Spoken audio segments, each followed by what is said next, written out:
ties to the state. I was fortunate enough to compete against his father's Platteville teams, and have known Paul for quite a while. Paul has had numerous opportunities to leave, to go to what other people might consider greener pastures, but has chosen to remain, and we're fortunate that he's here. So again, we have Paul Chryst, offensive coordinator from the Badgers. Thanks, Dan. Well, what I was trying to, as we go, and this is a great time of the year for us all as coaches, and it's impressive to see the number of people that are here, and what we're all trying to do in the off season here is just how can we make our teams better. And so what I thought about talking about today was the red zone, and really we want to, every year you want to just go back through and either look for areas that you can improve upon, look at things that you've been doing and say, is this the right thing to be doing? And we kind of went through a phase, that we didn't feel like we scored enough points. And obviously the number one place to score points is in the red zone. And so just kind of want to share some things that we've talked about as a staff that we try to study. And really I think that the number one thing that I think last year taught us as a staff, especially offensively, is that the little things are really the things that make the big difference. And that we can't coach enough the little things or the fundamentals, because they're really not little, but things that we sometimes take for granted. And had an opportunity when we were in San Diego, talk to our center at the time, and he was a 14-year veteran, and so he's played 14 years in the NFL.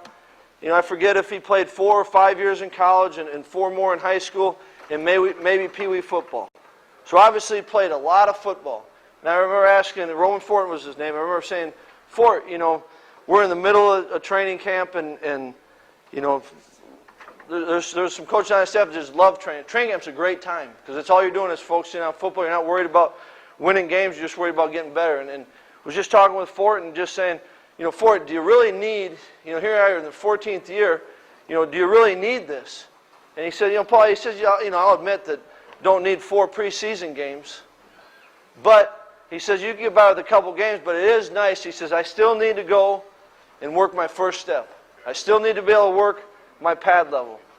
And we kind of had that discussion, and I walked away from it thinking, here's a guy that plays this much football, and the things that he appreciates is still the little things, or things that oftentimes we take for granted. And I think that you look at any of our film, people that have won games and people that didn't win as many games as they wanted to, and you look at it and there's things that we can improve upon, be it first step, hat level, or hat placement, pad level, depth of routes, timing, all these things. A real sound scheme, maybe not so sound. And so this is a great time in the off season to kind of do a little bit of self-analysis. And so I kind of just want to share with you how we go about it in different ways. And one of the things that we'll do is take tangible numbers. And what do these numbers tell us? Because I think it's real important that we've only got X amount of time to practice. You've only got so many preseason practices. You've only got so many practices each week. And so how are we most efficient with that practice time? And so I think there's a couple things that came out of it that, like I said, want to share. So real simple, to start with, the red zone for us is the +20 to the goal line.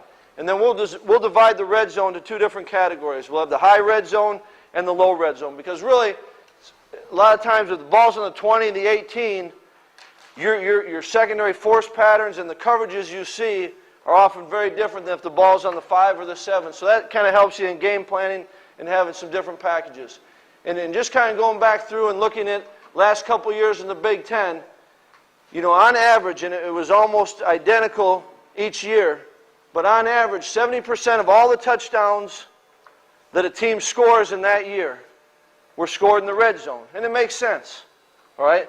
But it also shows you the importance of it, because really, going through it, and this is the stat for us, is just from us, because I didn't know how many plays Ohio State or Michigan or Penn State had, but for us, 18% of all the plays total were red zone plays. But 70% of all scoring was in the red zone. And actually, that's an average. Last couple years, I think we were 83% of our scores. And I've got it written down on there. I'll share it. But we weren't a real explosive team last year. So the point is that if we were going to score, it was going to take place in the red zone. And if we're in the red zone, we've got to take advantage of making sure that we're scoring touchdowns. So as you put together your practices, you may look at it and say, you know what, only 20% of the game happens in the red zone. But for us, in the way that our team is and probably will be again, we've got to make sure that when we get the opportunity to be there, that's where our points are going to come. So we've got to do a great job in it. So I think here's to look at some of our stats. In 2007, we had 188 red zone snaps. All right, we had 38 touchdowns in the red zone. So really, 1 out of every 5 plays, 4.9, we were going to score. And you take a look at that, we had 800 snaps in the field, and we only scored 8 touchdowns out of those 800. So that was 1 out of 100. So it tells you statistically, and the game's not about stats, but it does kind of keep you honest and kind of make sure that you're focusing on the right things. Statistically, it tells you that you better do a good job, one, of executing in the red zone. You don't have as many chances, so what you do run down there, you better execute it. And you take a look at our film, and we did some good things, and there's some things where, boy, we've got to be much better on that so we don't miss those opportunities right there. 2006, with the clock rule and everything, there was fewer overall plays. We had 33 touchdowns, 1 out of 4.3, and we did a better job of scoring in the field. All right, so it kind of changes each year, but the 70%, that was true. We saw it with all the teams right there, and it was pretty interesting. So I think as you design your practices, and also I think the thing that this tells you too, if you've got 188 snaps, and that's out of 13-game season for us, right? So 188 snaps, and one thing that we'll go through is say, all right, what do we want to be run to pass? All right, run to pass, and we'll also take, and I didn't go through with this because I want to get to some film, we'll also go through and have a chart and kind of just study it, how many first and 10s, how many second and longs, how many third and mediums did you have, how many of those were in the high red zone, low red zone, so you can dive into this as deep as you can, but then you're trying to set up the menu because, like I said, if you've got a minimum number of plays that you've got to execute at a high rate, that's where your points are coming from, your players better know what you're trying to do. And I think that last year fell victim to, if you don't trust your players, then you try to create plays. And really you're going to miss out on some of the execution. And I think as coaches there's been some point where we've all fallen victim to that. Now we still can't just say line up and this is what we do, we're going to do it. You got to have some wrinkles, you got to take advantage of what defenses are giving you. But at the same point, your players need to know what they're doing. The 2 best years that I've been involved with recently in the red zone was my last year at Oregon State and the first year here. And Michael will speak a little bit later, and he'll attest to it. What we started in spring ball and what we did in fall camp and what we carried on to our last game against Notre Dame in the bowl game at Oregon State, those were the same plays, and we were good in the red zone. And the same thing happened when I came here to Wisconsin, put in the package. I remember the first play that we put in spring football, we're going to run double posts. All right, if you guys have been, I've spoken about that at some of the clinics. Double posts. It was the first play that we repped in spring football, and it was the last touchdown that we scored in the season. And that was the one play that we were going to hang our hat on, and there's a couple more that complemented that. So my point is that we all got to do a great job, however many plays that you have in the red zone, making sure that you account for all the situations, and then your players practice it so your players have a chance to execute it, and your quarterback knows what's going on and everything. So right here, on the average, we have, last 5 years, we have 5 possessions in the red zone, average of 14 plays. And half of those are first and 10. So if we go in and carry 8, 10, 12 pass plays, maybe we're not being real smart because what we've been is we've been 70% run in the red zone, 30% pass. So you just got to kind of keep jogging around and do the math, but you got to be able to make sure that it fits what you're doing. Here's some other stats, and again, these are our stats, but I want you to kind of get a feel for how we go about going. This is something that anybody can do. If you've got your stats with you, how many plays, if you don't have that, just watch your season. Chart it, but you have to know what you're dealing with. 63% of all red zone plays are normal down distance, so first and 10 or second and 1 to 6. 21 of those, all right, 21% of those are first and goal. All right, 25% of all red zones are third down or fourth down. And it's about 50-50 split, number of high red zone or low red zone right there. So you just want to make sure that you're carrying enough to fit into each situation, but you're not carrying too much in one that you're not practicing and you're neglecting another situation. And, for us right here, and this is one thing, I think a lot of us have read the book that Billick put out with Bill Walsh, and it's a great book. It's a great book. It's as well thought out and thorough as anything that I've seen and come across. And I remember one thing that stuck out is that you don't have that many goal line situations. I remember we were in San Diego, and I think one year we had 13 of them. All right, another year I think it was at 18. And each team's a little bit different, as you can see by our numbers. We had 42 last year. The year before we were at 24. And so I remember Billick's book, he talked about really just going through it in walkthroughs. That to take practice time to work the goal line, didn't know if it was the most efficient use of the time.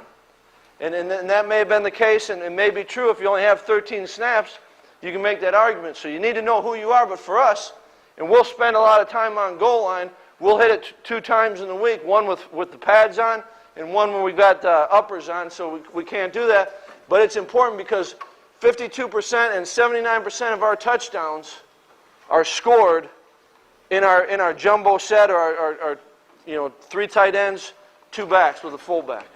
So I think, again, you got to know who you are and make sure you're allocating your time accordingly. And the other thing that it taught me is that when you looked at our touchdown passes, we've got a real wide menu and we practice them all the time, but half of our touchdown passes came out of our heavy sets. Our 2 tight ends, 2 backs, and 1 receiver, or else 3 tight ends and 2 backs. So maybe we need to expand that package because that's what we're doing more out of, and maybe cut back on some of the other things that we're not in as much. And these are things I think so that's kind of, things that we want to look at and make sure that we're practicing the right things, that our play list or play menu is appropriate to the situations or how we're playing. And these are things I think you got to be able, make sure that you talk to your players about and that they've got to understand. And one thing that it started back when I was at Oregon State, and that we do here now, is that we spend a lot of time in the red zone. Spend a lot of time in there. Players get comfortable in the red zone. They understand the situations. They get a feel for it. It's fun this spring because we've got a lot of young receivers, a couple young quarterbacks, and to see them have the growing pains and see what we're doing and understanding the situations, how the safeties play, how the corners play, different coverages you get. They just need to be down there. They need to feel comfortable. And the other thing that helps us, and I would love it when we sit there and talk in every staff meeting, before the fall, and we go, and we need to have a good plan for overtime. And if you're practicing in the red zone, and if you're there a lot, that is our overtime. I remember we had a chance when we went into overtime against LSU, and our players knew exactly what was going to be called. We'd been down there. We spent a ton of time in the spring, a ton of time in fall camp, and so our players knew what to expect. And then obviously the objective, it's simple. When you're in the red zone, you need to score every time. All right? And you want those scores to be touchdowns, but you've got to score every time. I mean, that is the goal. Last year we were 84.4%.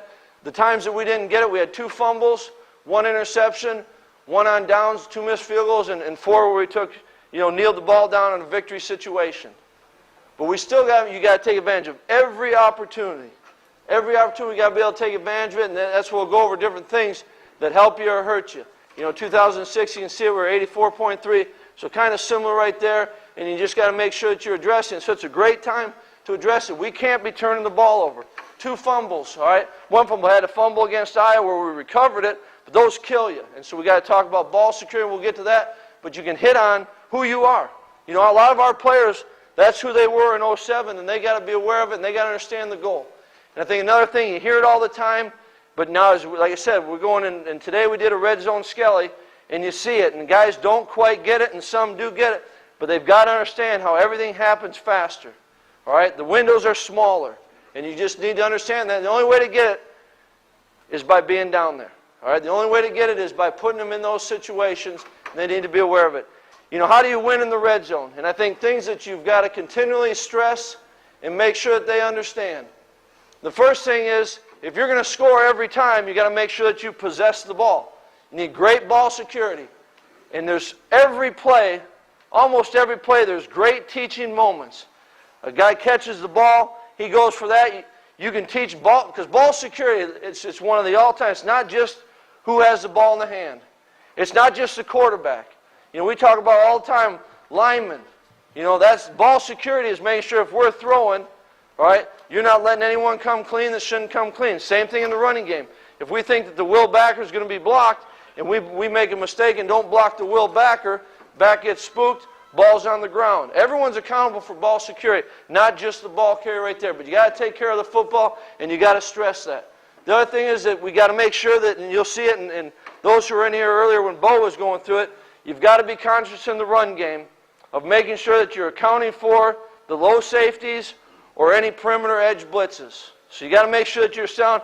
Nothing worse than, oh, that would have been a great run, but we couldn't get to the safety. The safety is going to be lower, and then we all know the lower we get to the goal line, the safety is going to be lower. You know, everyone has their tendencies, but you're going to see some team, at least what we're seeing, someone coming off the edge. So you have to account for that. Make sure that you're aware of that, and you've got to avoid the negative runs. Negative runs kill you more than anything. So make sure everything's positive and making sure that your blocking schemes account for it.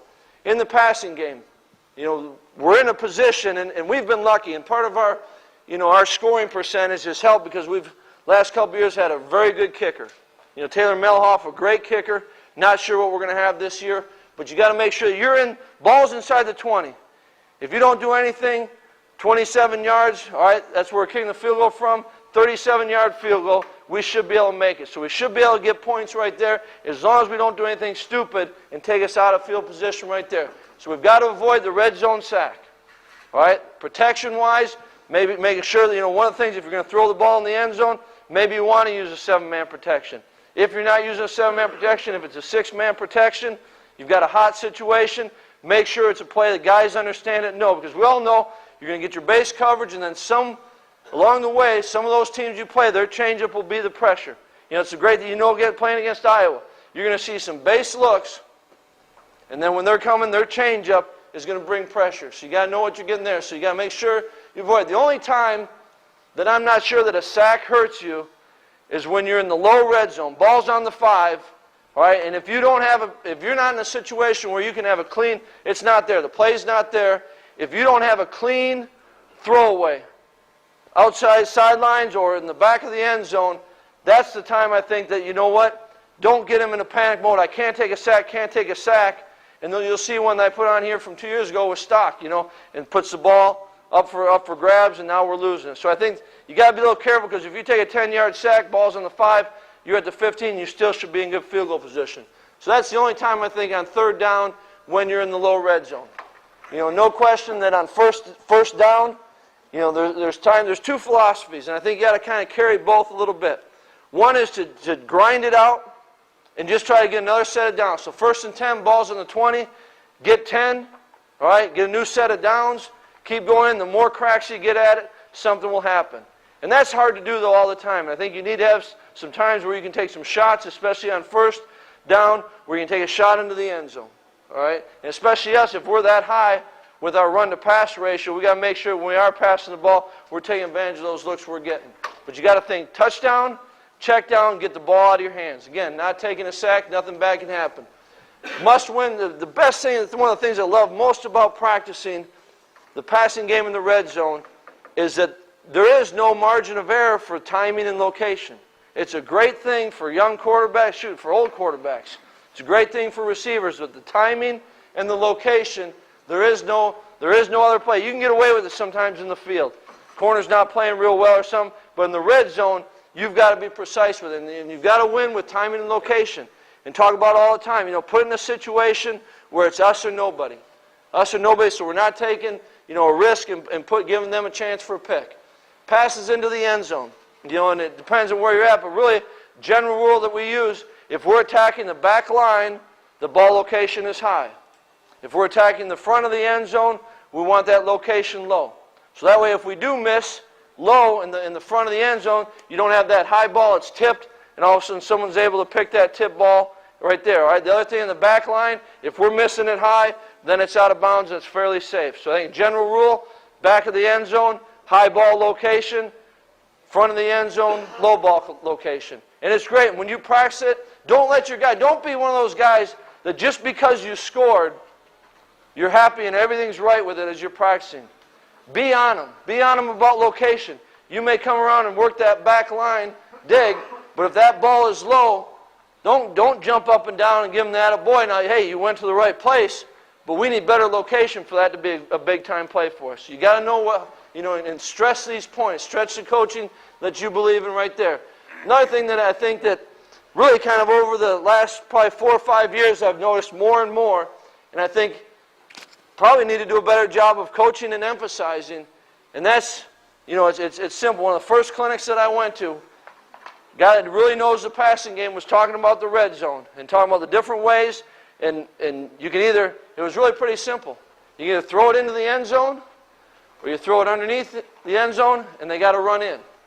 And then they kind of went on and they expounded on that, but my point is that we spend a lot of times, and in the past have spent a lot of time of throwing into the end zone, but I don't know if we've done a good enough job of coaching, catching, and running it into the end zone. And they got a couple of shots, and we're going to show our players about it. And it's not just the guy who catches it, but it's everyone else seeing that ball thrown, going and getting a block. So I think that's another thing that we all can do a good job of emphasizing right there. And I think all receivers in the passing game need to have awareness of the sidelines and the end lines. Sidelines and the end lines, you're working a back line dig, back of the end zone. We're telling the quarterback to put it up high. We're seeing what happens is he's open. He doesn't know where he's at. He jumps up, catches it, ball's out of bounds, back of the end zone. So guys have to have awareness of that. And then the other point, if you're going to win in the red zone, obviously you got to know what you're seeing. What are teams in your league doing versus different formations and versus different formations, different down and distance situations. So then you have a plan to attack what you're going to see. And I think one trap that we can fall into is that here we are at Wisconsin, and we're going to play more snaps against Wisconsin than anyone else that we'll play against. And for us to make a game plan to beat Wisconsin, that's not the smartest thing to help us in those 12 games so that you hope to get the 13th game. All right, that's when it matters. So you've got to know not just what you're doing or who you're going against, or not just the one guy that's 7 miles down the road that you want to beat, but you got to make sure that whatever you're doing applies to your opponents. And the other thing that I think that you got to be conscious of when practicing that, though, and we fell victim to this at a place I was at before, but also we had a play that we really believed in, and it was going to be good in our league that we were playing. But we couldn't practice it versus our defense. And it just wasn't, if you were going to play our defense 10 times, you would never once call it or carry that play in. And so we kind of got a little bit smarter as the years went on, and we found a way that we could hold that part and have that play in our offense, and yet still practice it against our defense. You don't want to just be against scouts or anything there. And so you got to make sure that you're understanding, just because it's good against your defense, I guess that's my point. Just because it's good against your defense, make sure it's good against who you need to beat, your opponents. And if you really believe that it's something that will be good for you and your offense and your team, make sure that you find a way to create it. All right, and there's always got to be a little bit of give and take. For everyone we're practicing against each other, offense, defense, got to work together. If you believe in it, all right, maybe you're an assistant coach. If you believe in it, this is why it'll work. Pound the table for it so that you don't lose a play that could be good for you. And lived it, and it's a real thing. And the last thing I just want to talk about and then get to some film is different things that we do and how we practice the red zone. Like I said, I don't know exactly what everyone else is doing, but, when we've been around and gotten some feedback, I think we do a lot and make it's like anything, And we all know is that whatever we as coaches emphasize, if your kids care at all about what they're doing, whatever we emphasize, they'll give you. And it's the great thing about coaching, and it's the great thing that really our work is on the film. And it doesn't do you any good as a coach to sit there and say, I told him what to do. He's just not, whatever we're teaching him, it's going to show up on film. And we've got to take pride in that our work is the film. And we've got to find ways, and that's the great thing about this. It's different than the math teacher that, so many people are going to flunk it, they just didn't get it.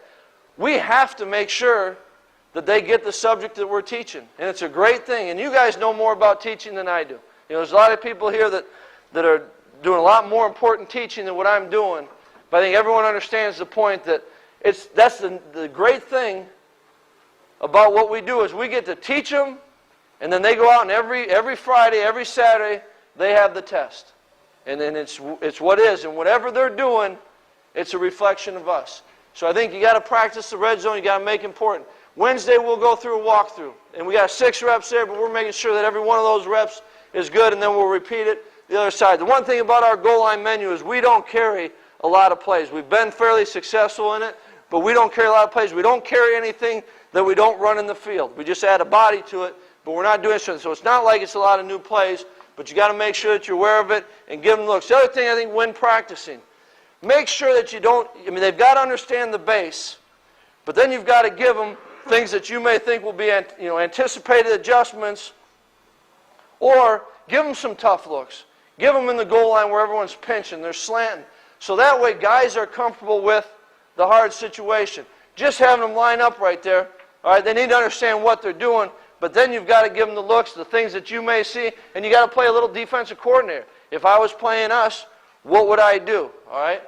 Then we'll go in the red zone. The same thing that day. Before we really get going, our walkthrough period, we'll do a red zone patterns versus air. And that's at least 12 reps, whatever the script. We may go down the script, have something new, we may go in, but that's a teaching period, making sure that everyone understands what's going on. The other thing that I think you got to make sure that you do is you got to practice these routes in the red zone. A lot of times, and I've seen other practices when they're working their red zone day, and you talk to them.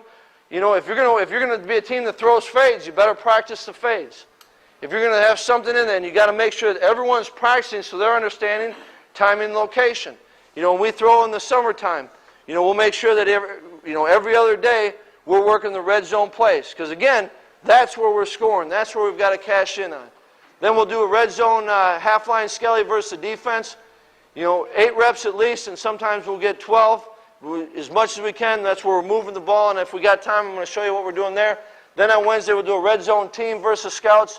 That's at least 10 reps where we're moving the ball. So we're practicing balls on the 18, balls on the 16, making sure there's a down and distance with it. And then we'll go goal line versus scouts, because that's Wednesdays we're still in the pad, so we can kind of bang it, and that's our best work. Then Thursday, we'll go back and we'll repeat. We'll do a goal line team versus scouts. That's 4 reps. We'll get it both ways, so really you get to 8 right there. We'll go red zone skelly. We always have 6 on the script, and Dell will attest to this. We'll probably get 10 or 12 in there, just making sure that we're squared away on it. And then we have a thing where we just go through we call it drive script. So we're just kind of moving the ball, and we'll make sure that we get 9 up to 12 reps in the drive script. So we want to make sure, again, guys are understanding what we're going to be calling that game, all right, where they're at on it, and they can anticipate it. So when the call comes in, they're not surprised, they're anticipating it. And then Friday, one of the best things that I think that we've done, and I like it a lot, I don't know if anyone else does, but, again, we're in San Diego, had a chance, and we're playing the Colts, and saw, Peyton Manning and Marvin Harrison come out. And it was, 2-3 hours before the game, and they come out, and you see Manning, he's working his drops, and that's pretty good. He's going at it pretty. Long story short, they proceed to go about 45 minutes of throwing and catching, and it is full speed. Harrison is dripping wet. Manning is dripping wet. And this is, like I said, I don't know exactly how much time it was before, 3 hours before, and they're going, and it was unbelievable. And it was kind of validated when they threw for about 400 yards against us, and Harrison had 200 and some. We still won the game, Brycer, all right? Just make sure of that. But anyways, it just showed me that, you know what? You can go all the way up until game time and work it. So Fridays, we do a lot. We just do it versus the air, but we're gonna practice every situation. So again, guys understand what's being called. You start, the way we do our game plan, we start with a lot of plays. This thing might be good. I want to make sure they're aware of it. Another thing that I learned from one guy that is a heck of a football coach is that always have, if you want to keep something alive, you may want it for 3 weeks down the road, but install it each week. Install it ahead of it so the guys are hearing it. They're familiar with it. They're looking at the picture. The quarterbacks are used to the call. We're going through it. We're talking it. So then maybe you put in a rep here once. All right, get a rep each day, knowing that 2-3 weeks down the road, that's when you're going to need to crank it up and you want to make it a play. But put in front. So we'll start with a bigger menu. And then what we'll do is we'll on Wednesday night or Thursday, we'll go through and we'll just redline it. All right, we'll just talk about anything we want to redline. We'll just draw the line. So all of a sudden now, this menu here is shrunk down and we're at a smaller menu. And that's the game menu. That's what's live. And then we'll pretty much go through that Thursday and then Friday really on situations. This is what's going on. And it is fun to see when guys really buy into it. They know when their number's called. They've seen now the film that week. They know if we're calling this play, there's a good chance that the ball is coming to me. And it is fun to see these guys go. I mean, they're all out going, and it's amazing to see, and it happens every time, and the older guys try to warn them, but they think Friday practice, day before practice, and we'll tell them, put your cleats on, tape up. And Dell was the first one we had, how many young guys come out and they got, no tape on. They got the flats, kind of the basketball shoe, new cleats. And the guys that were playing, the guys that knew, I'll tell you what, Swan was taped up. He had his cleats on. He was regular. Hubbard knew what to expect. Travis knew what to expect. Garrett Graham knew what to expect. And I think as we got going, we got better at that. It's a great thing, and it just reinforces how you're playing the game. And then progression in the passing game in the red zone, it's no different than what we try to do in the field, but you got to make sure that you're covering all this. Are you teaching the patterns versus air? Are you repping it with the quarterback and the receiver on those red zone routes? All right, are you practicing it one-on-ones? Today was our red zone day. Look down, I'm at inside, look down. Dell with the receivers, they're working one-on-ones in the red zone. Now, we're not always just going to see one-on-ones, but when we see it, we're stealing a lot of reps right there. That's good work. Got to make sure you're good there. Then red zone Skelly, you can do either true Skelly or a half-line Skelly so you get a little feel for pressure. Then you practice it with the team, and then make sure you're getting the team with the blitzes. And then we kind of go back, once we've done that, go back to the beginning, and we finish it off again with patterns versus air, where now it's full speed. First patterns versus air is teaching. Everyone's understanding it. Maybe this is the defender we're working on. And then what we want to do is at the end make sure that they're going. Because again, what we talk about, everything happens faster and quicker. So you got to make sure that you keep the speed of the game going. I think there's a lot of value to just going patterns versus air. You get a lot out of it. How much time is Dan here? How much time we got? We all right? All right, these are a couple things and just kind of, come on your way. Just going through it, I want to give a couple we talked about in the running game. All right, here's just some things, and guys that were in with Bo, they saw, but we talked about in the red zone. Now here, you can get away with a little bit on the 20. Certainly as you move in, you got to be more conscious of, but just different ways to make sure that whether it's pressure on the edge, all right, you're accounting for it, or the low safety play. So just, what I want to do is kind of go over some things. If someone wants to talk more about the scheme, and I'll kind of explain to it what we're getting, but we kind of go through it. But I want to try to show you a bunch of things, and if there's something that you like, something that you want a little bit more information on, we can go over it afterwards, or we'll send any of this tape that you guys need. So this is just the inside zone scheme. All right, our top personnel group really is 12 personnel, because we like our tight ends, whether it was Crooks, all right, 2 years ago, or Garrett Graham, obviously Travis on the field, so we did a lot of 12 personnel, 2 tight ends, 2 receivers, so just inside zone. But again, being real conscious, making sure the receivers were aware, so if any type of field, all right, edge pressure right there, we had an answer for it. That's where we like to do a lot of the shifting and moving. The other thing with the shifting and moving, a lot of teams will actually settle down and you won't see quite as much pressure. So again, obviously inside zone, still a big part of what we want to do.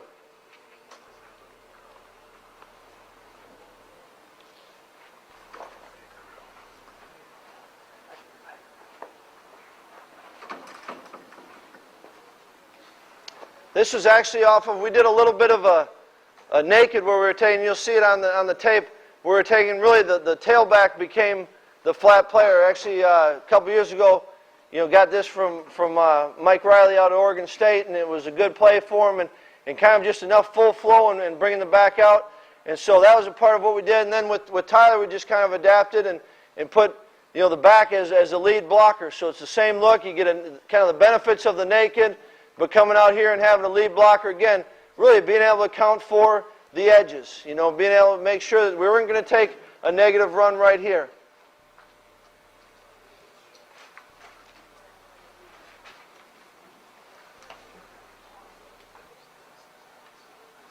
And this is out of our 2 tights right here. And really we're just running, the gap scheme to the tight end side right here. And instead of just a traditional power where we're bringing the fullback, kicking out and the backside guard around, we're going to bring a third puller. And then, like I said, guys that were in here with Bo's talk kind of went through it. And all this puller does is he reads, the only picture he's got to take is if we're getting any type of field pressure, then he'll read that and he'll take. So he's just got to see it right now. There's no threat of it. So it's a way that we can kind of go and get an extra hat on it. You can see right here, we got the Sam, all right, and the mic right here. But now we've got an extra hat in case the corner or the safety, whoever it is. So again, being conscious of the fast fill, finding ways to cheat and get an extra guy to it. You coach that third puller's landmark. When he's pulling from the backside there, you give him a landmark. Yeah, it's really kind of like the, you still want him on the hip of, really it becomes the second puller. So he's got to be able, so if the guard were to kick out, if he gets any type of kick out, he's got to be, 2 by 2, so that if it's kick out and far enough behind it, if it's kicked out, he's pulling up inside. And any of our pullers that pull up inside need to look inside, outside. And it's fine. We're struggling through that with the guys that did it last year and just hammering that. If it's logged, a lot of teams we see will try to bounce everything. And so then that's where, and we'll make calls that kind of front side, we'll make calls that give, on our gap schemes, that give an idea. If it's a 5 technique, all right, we got a chance to kick it out, or we'll know 5 means they're in an under front. Now we're going to get a kick out, they're going to wrong arm it, they're going to try to box it, however it is. If it's a head up technique, we'll make a 6. In other words, you know what? Could go either way. If it's an outside, we'll make a 9 call, which means now we're probably not going to, tight end will be outside, it's going to be inside. So we try to give indicators to our pullers, and then the third puller is really like any other pull that you'd have where you want that relationship, so a little bit behind and a little bit off so they can react to it. We got into a little bit of this, and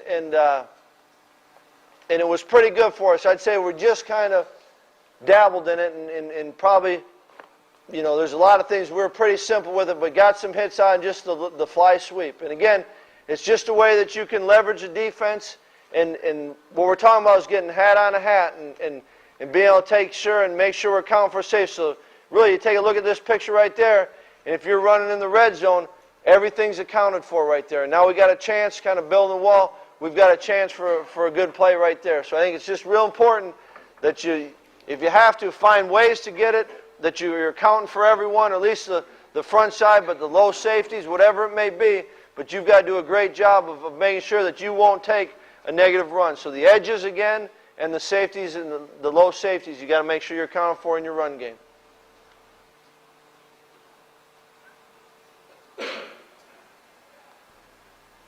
Again, right here, you can see it if we just ran the traditional power. We'd have the Sam kicked out right here, pulling through for the backer, but you got a safety sitting in the hole. And another thing that this helps us on is if you don't have receivers that are great guys, you're going to motion in and crack him right there. If you don't have those type of receivers, then you got to find another way to get there. So we're going to use a little bit bigger body with the tight ends. The only thing that we'll do, and you can see it with the backs, is that if we're going to run our traditional power play, we're just going to be up and down, ready to hit the A-gap. Now we've got to buy a little bit of time to let the third puller get there, so we're going to take a little bit longer counter action.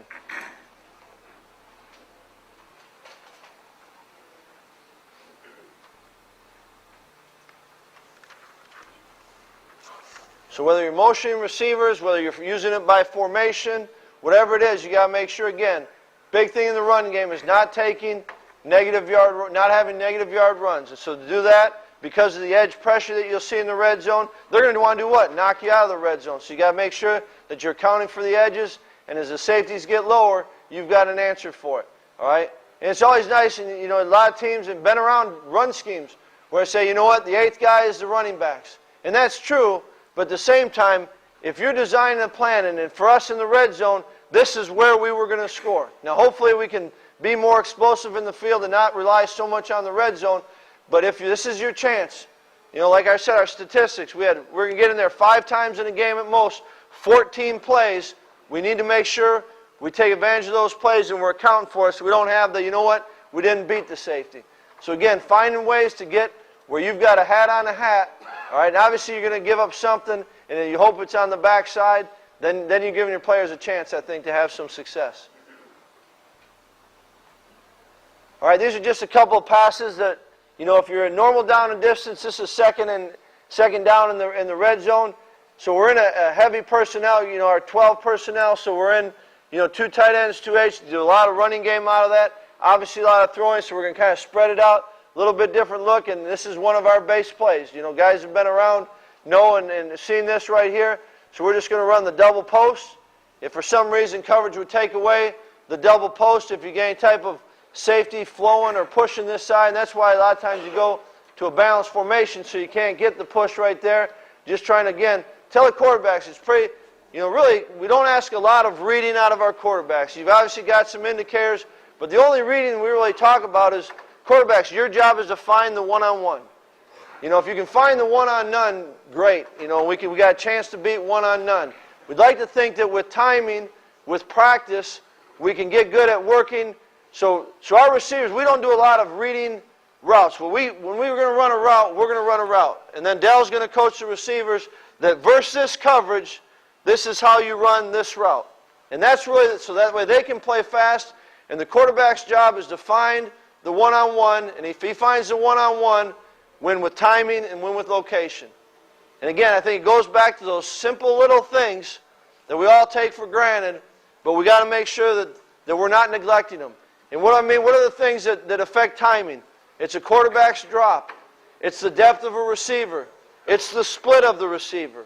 All right? Location. Right here, this is one, really we want the ball right in his eyes. All right?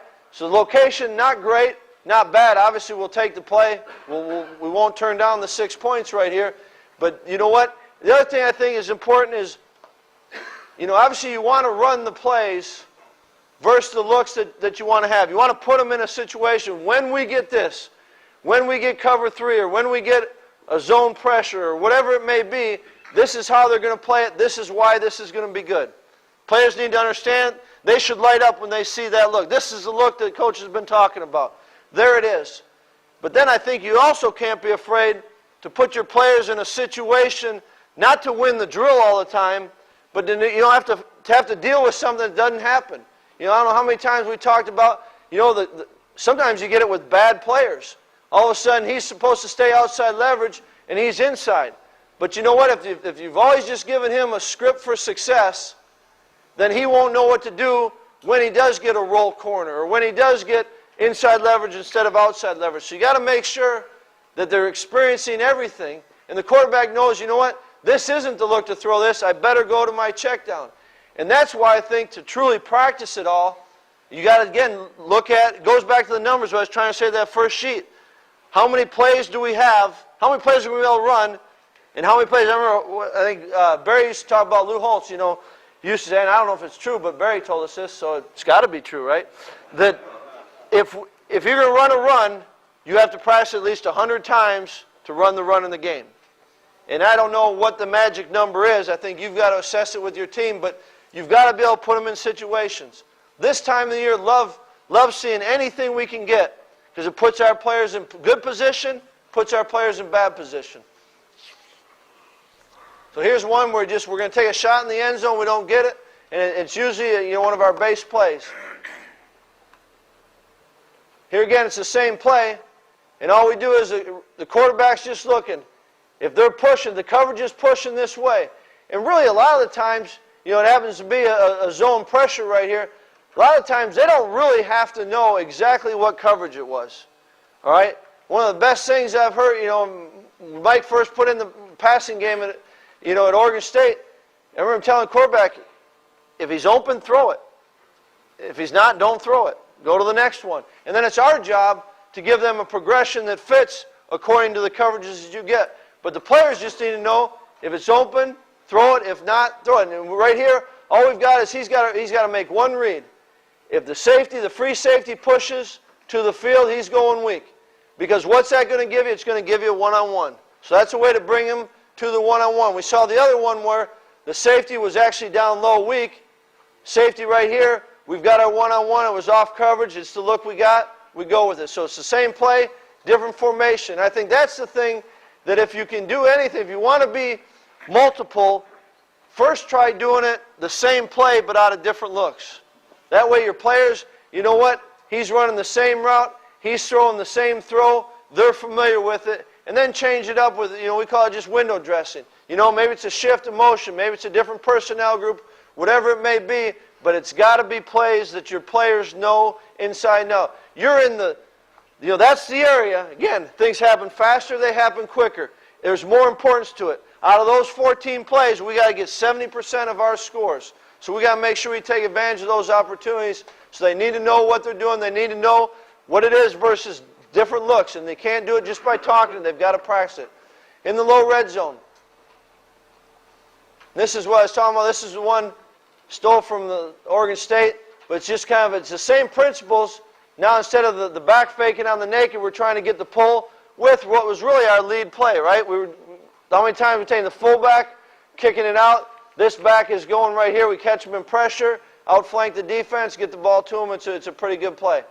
So again, knowing what sets are. We need to have, we're going to run the ball a lot out of this sets. 2 tight ends, 2 backs. So one thing I think that we got to make sure is, do we have a varied enough menu when we want to take a shot into the red zone? Can we do it out of that personnel group? Again, knowing who you are. If you know who you are, then you can plan accordingly, and you're giving your players a chance.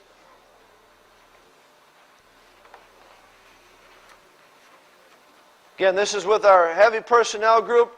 One thing that I like about this is, again, it's good versus any type of pressure. This is the first game here against Washington State. We didn't know, as we studied them, they were in one defense kind of philosophy, switched it during the year. So I think if you get that, if you don't know a lot about a team, you got to make sure that you're sound. So, they have been a pressure team. So, anytime you can turn the line or be in a gap protection, those are sound. And they're just working kind of a little rub scheme. This right here, again, little formation we got into a little bit. Just instead of always having the tight end off here, we can run strong, we can run weak, still get that extra puller if we need it. So this became a formation that was pretty good for us. Didn't really do a lot of throwing out of it. So down here, heavy tendency. Again, knowing who you are, heavy tendency right there. And then out of this, just a little hide play, just taking the tight end down, which he'd normally be down with this scheme right here. And it's interesting. You can see it. This is something we put in for the bowl game. And you can just see that really, we're not getting, our players they understood it, but they didn't understand it. I mean, this is a run action pass. And you can see, Andy's playing high right here. We're really not coming off. We're not selling the run. And that's the danger. Something that may look good, and we get away with it right here, but you wouldn't say, you'd be lying to yourself. You said, really, that's a great run action look right there.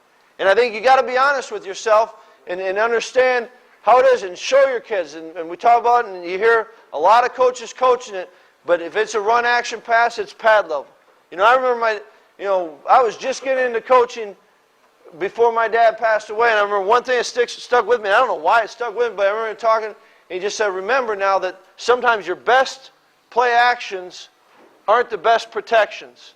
They don't have to necessarily draw up on against every blitz, but the fact that it's a run action, all right, that's got to mean something. It's got to be worth something. There's some things on this protection right here we'd be vulnerable on, but at the same time, it's our base run, all right, we got a chance for it. So again, I think there's some great lessons.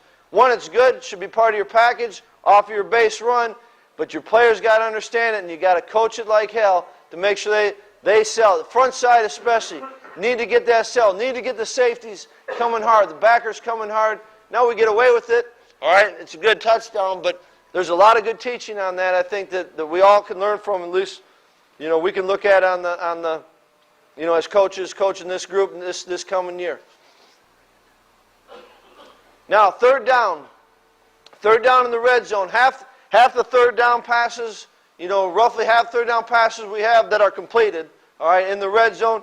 Half are into the end zone. Another half is you're still trying to get the first down. So I think you want to have a little bit of mix where you got a chance to get something into the end zone, all right, and you're kind of covering the situations. This is just a little, a route that we did where if we get any type of man situation, tight end is going to rub for this right here.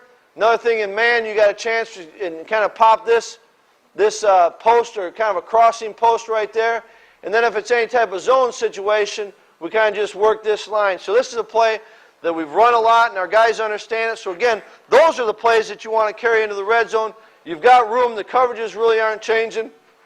But the importance of it is So again, once you're thrown underneath, and now you need to have great emphasis on this, and love, this is on a tape that we put together for Travis. If you're going to be good, if you're really going to be good, one guy can't keep you from scoring. And that's where I think we need to do a better job and just continually emphasize so they get it down. Whether I'm going to take them to the sideline, I'm going to use a sideline drill, whether I'm going to take a look right here and try to find a split into the defense, those are different things to talk about. Wherever the two defenders are, can I split them?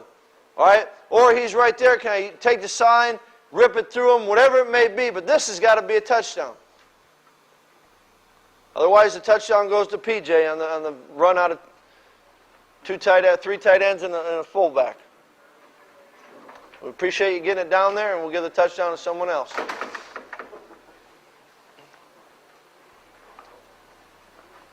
Third and 10, this is one, especially you get a lot of teams that are playing quarters coverage. Now, they happen to bring a zone pressure, but this is kind of a basic in understanding coverages and just in people, I've talked about this route before, you know, if they're a quarters team, you know, first thing that defense has got to defend is 4 verticals. And so who's responsible? Who can you stress? And a lot of times they're going to keep the free safety weak because he's got run support weak, but he's also got to go strong and defend 3 going vertical. So we got that. Now zone pressure. All right. Again, we're able to go weak. Again, the quarterback's just reading. What's the safety doing? If the safety goes strong, he goes weak with the play. Another good picture right here, and I think that you know there's a fine line. We've got to do a better job. You know, gave up too many sacks last year, but again, you know, 6-man protection, and they're bringing the zone blitz, and you know, there's some teams that you can get great indicators, and you can pick these up, and you don't have to throw hot, even though they're bringing the Mike and Sam, and traditionally Mike, Sam come, you're throwing hot, or again, beat them with timing, win with location. You know, even if we don't come out to this backer, now he's late right there, but you can beat him, and that's where I think you just practice it. You got to be hard on him. You know, timing, location. You're getting Skelly. Don't let him sit back here and jack the ball off. Get the ball out of his hands. You know, whatever it may be. But we can beat so many things with timing and location. Timing of the quarterback, timing of the receivers, location. This is one that 2 years ago in the bowl game. Now we knew we were going to get man against, you know, they were going to play us man the whole time in Arkansas, so we're just kind of creating a rub, and while we're creating the rub, we're going to give a chance for maybe one of our better players to win one-on-one. He doesn't win right there, so progression 1 to 2 right there, we should be in pretty good shape. And then finding ways to win with timing, win with location.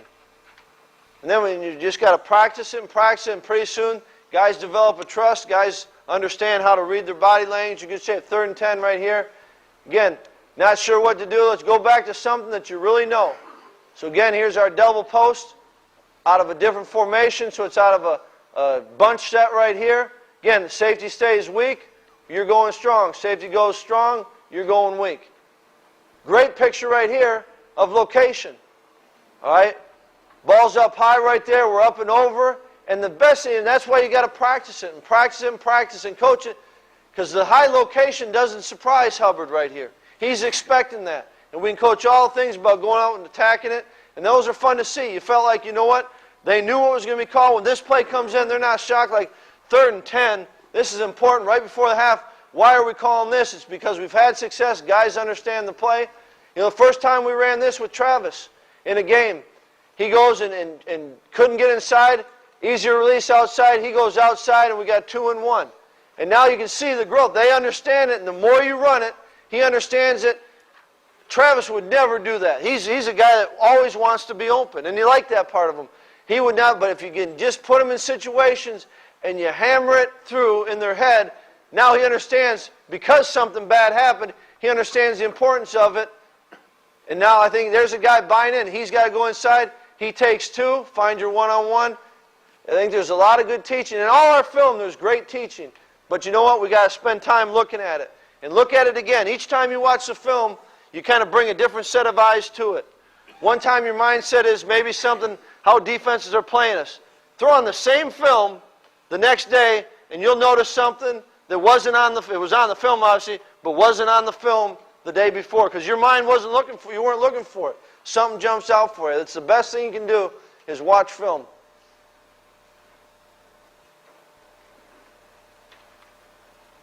Here's again, this was kind of a staple play for us and a staple red zone adjustment for us right here. We told Swine that we had to try to formation him to be able to put him on another white guy so we could win white-on-white crime in the end zone. He didn't like that.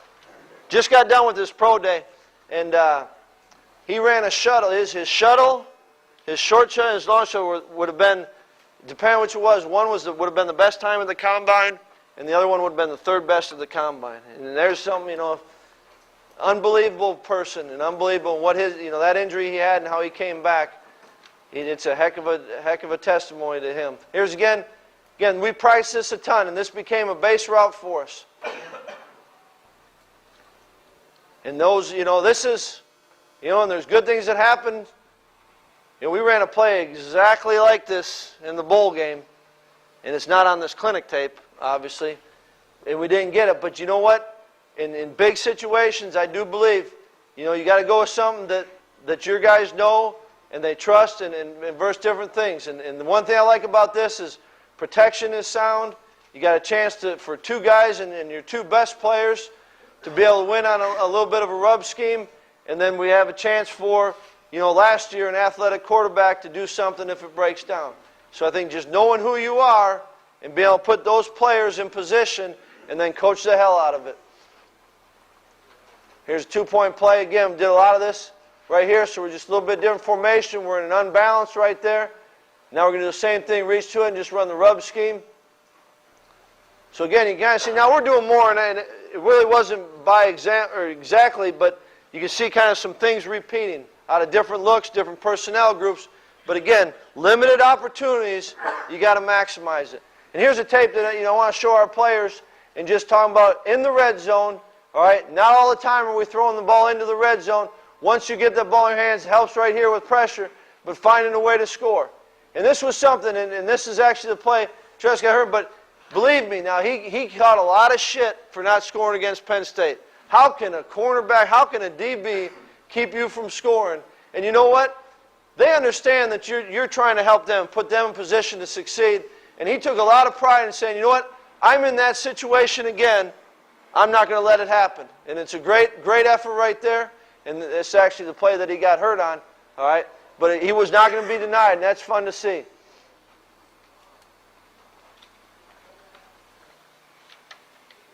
Again, versus pressure, talking about splits. Finding two defenders and try to split that. Whatever it is, try to find that split. This next one's a heck of an effort by Garrett Graham. Again, low red zone, a lot of what you want to do is be able to attack it, kind of be able to attack the back of the end zone. They sink, replace it underneath. It's a great job by Garrett. It makes a hell of a catch right here. And then again, taking pride in saying, you know what, I'm going to get in the end zone. That's why I think you build it up and you make it a big deal.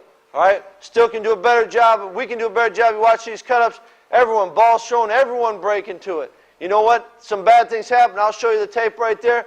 Got to keep playing, but a hell of an effort right there. But you got to coach it, guys. You got to emphasize it. You got to make it a big deal. Here's a great example. It's not a pass right here, but this is another guy that, smelling whatever you want to say. I've heard coaches say, you got to smell the end zone. All right, you got to, that's what they call red zone. People call it the money zone. Whatever it is, it really doesn't matter as much as understanding. All right. That when I've got a chance, take advantage of that opportunity. This is an unbelievable run by Zach, and just say, you know what, I'm going to score. And I think you got to reward this, you got to show it, you got to make sure everyone understands these things, and you also got to take those negative clips and say, you know what, here's a situation that when you're in it again, you've got to do better. And I think that's why you can continually find examples, good or bad, and take care of it. Now, ball security, you got to make a big deal about it, whether it's on the positive or the negative. Actually, got to take a timeout right here, lined up wrong. Here it is, just run the inside zone. All right, a little bit of a back scheme, just taking care of the edge right there. Good job of blocking, great job of running right there. Good job of perimeter blocking by Swan. All right. Kyle can keep coming, but you got to take care of it, and the guys got to understand it. Now we end up great effort right here. They kind of screwed up. Guys keep coming, and we end up getting the ball right there. But you've got to teach. If you're just a result-oriented, you know what? We scored a touchdown. Good job. you got to make a big deal. If you got a chance for a teaching moment, you got to make a big deal of it. And you got to make sure that PJ understands it. You got to make sure that guys covering understand it. That's the difference between winning and losing.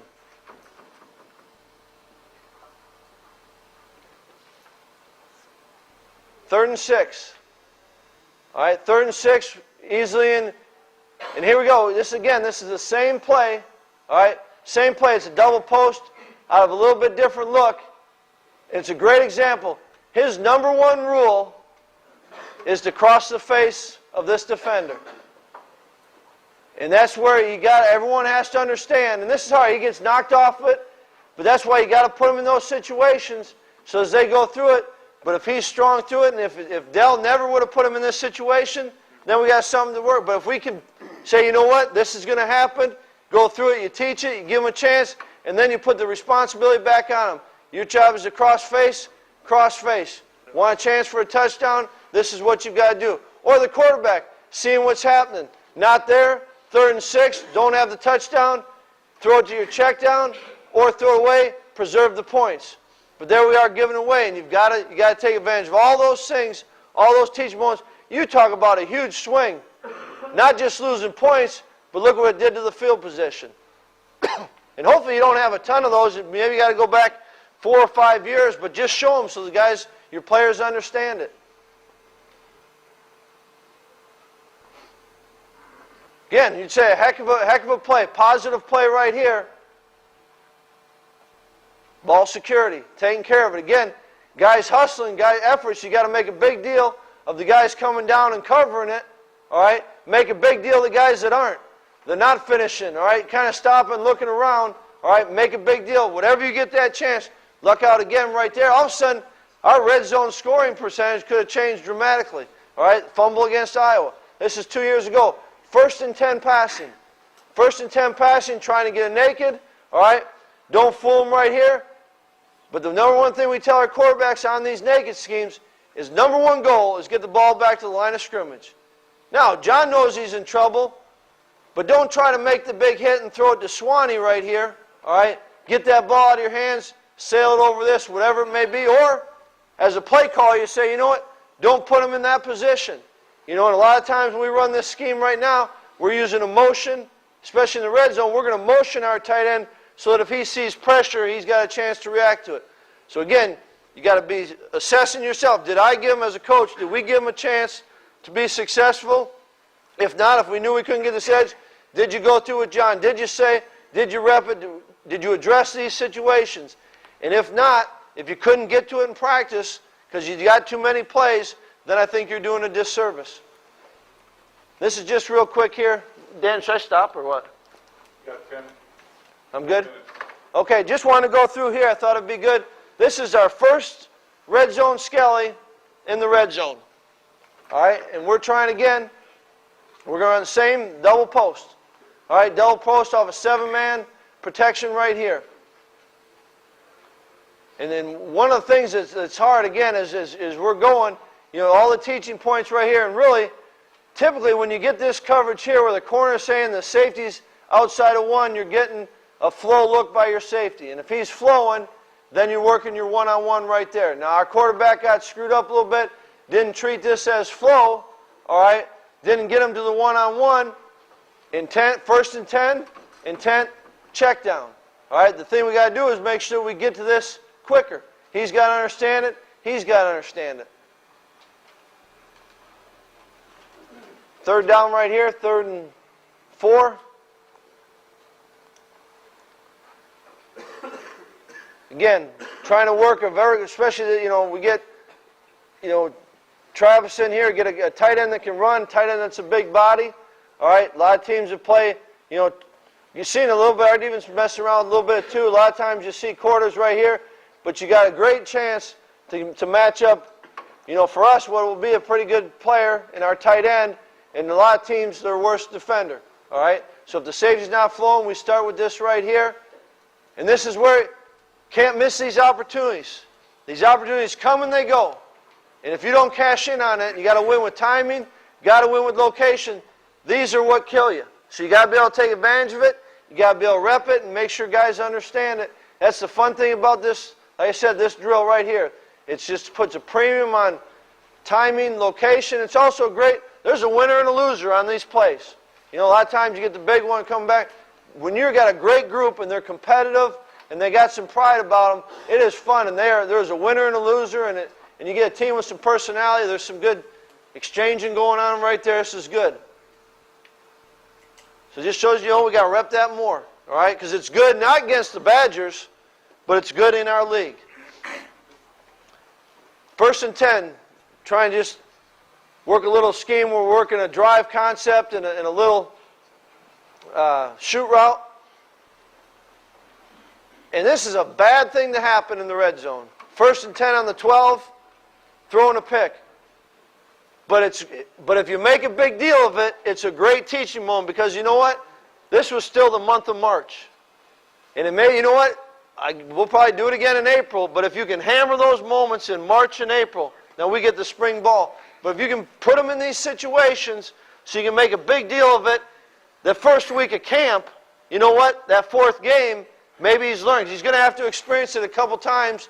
And if you make it a big deal when he's right or when he's wrong, all right, make it a big deal. He'll learn from it. You got to reinforce it again. But these kill you, and you got to make sure that they understand that.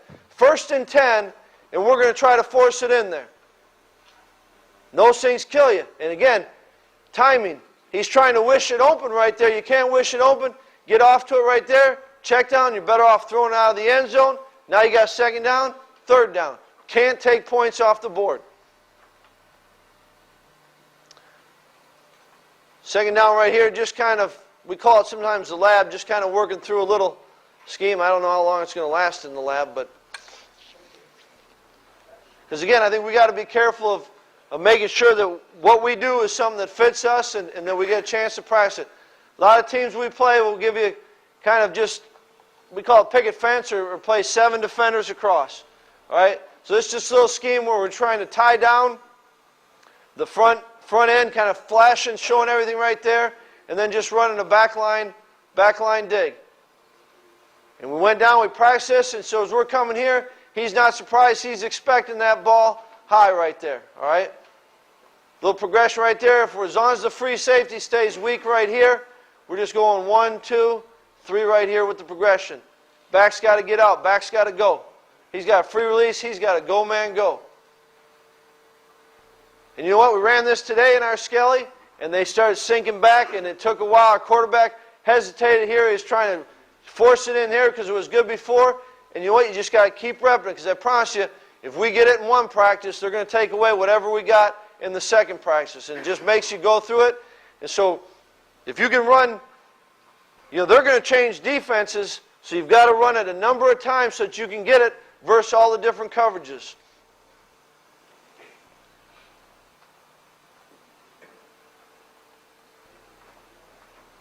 First and 10 again. Here we go with our double post. We're going to be stubborn with it. You know, our defense is going to know we're going to run it, but that's not all bad. We'll have a couple things that kind of protect ourselves as little change-ups, but I think there's got to be some time. You're going to get some ideal looks, and you got to be able to execute in that, and then you're going to get some hard looks, and you better learn how to execute against that, because you don't know what you're going to get. Boy, you can't miss these, huh? Read one-on-one. You found the one-on-one. Receiver's out of it right there. Got to take advantage of it. You got to be able to cash in.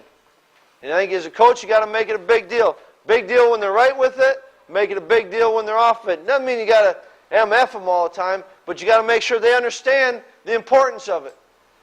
There's 14 plays. We're down to 13. All right, we've pissed one opportunity away. 13. Now we're down to 12. You got to make them understand what you're trying to get and the urgency of this area. This is where 70% of our touchdowns are going to be scored, guys. All right, on average. And for us, 83%. Make it a big deal. Emphasize it. If you emphasize it, they'll buy into it. Again, same route. Now we're just going. We've got our one-on-one. We had a lot of teams we're getting was if we got press right here, we were off of this even though it's a one-on-one and a one-on-one. A lot of times with our outside leverage, we could probably stay with it, so we may change it up a little bit on the read. One-on-one, find the one-on-one. Win with timing. Is that not a great location? And then, man, and he's expect. and then make it a big deal. Same thing. And Dell does a great job of coaching this with the receivers. As he's up right there, now how do you finish the catch? And all it is, you know, working with Mike, he just said take everything that your position does and come up with a drill. Find a way to practice it. And I've seen Dell work this a bunch. Ball's up right here. And all he does, he teaches and coaches, now I'm coming, twisting away from the defender. But if you just talk it, they're not going to get it. Find a way to put that into a drill. And I think that's the whole thing. So again, I think it's time, right? The hook is coming out right there. This is fun stuff to do. And again, we appreciate everything that you guys do for our staff and for our program. And if there's any way that we can reciprocate, let us know. If there's something you want from this, if you know, it's really not. There's nothing earth-shattering that we're doing. We didn't reinvent the wheel. But I'll tell you what, you know, we've got a good group of coaches on our staff, and we do like to study it. And the way we get better is calling around and getting film. So if there's something that we can do for you guys, whether it be film or you want to come down sometime, and, you know, this spring's a little bit harder. It's exciting. We're going through and getting a whole new meeting room set up. You know, so our meeting rooms are stations, but we'll find a way. If you want to come down, you know, take another day off of school, you know, whatever you want to do, come on down. Whatever we can do and put you in. If we've got time, we'll gladly spend it, but we'll make sure that anything's available. You got questions, but anything we can do for you guys, you know, make sure you let us know. And again, appreciate everything. Hopefully, there's a couple things, one or two things that you can pull out of this that will help you in your program and help you win some games. So again, thanks for all that you guys do and appreciate it.